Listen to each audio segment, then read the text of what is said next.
Hey cellos, in this video I'm going to go over our C string notes and how to read them on the music staff, and we'll review what finger numbers are needed for each note.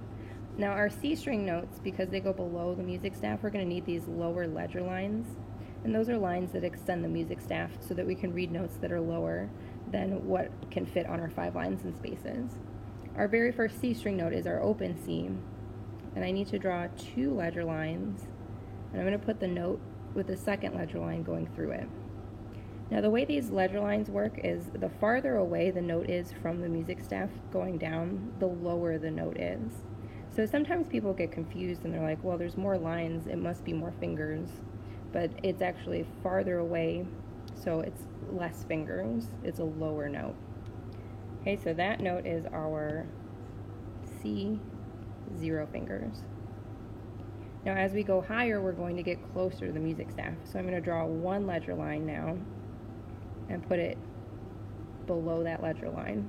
So we've gotten a little bit closer, and that is D with 1 finger.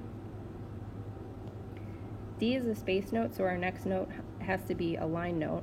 I'm going to draw that same ledger line, but this time put the note with the line going through it, and that would be the note E, 3 fingers.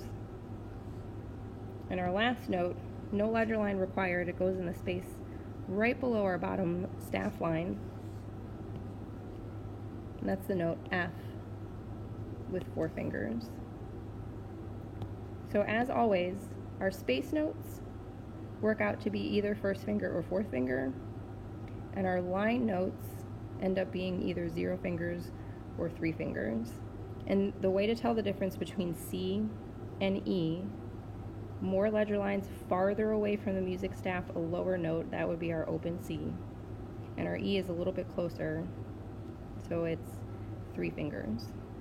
Okay, those are all of your C string notes.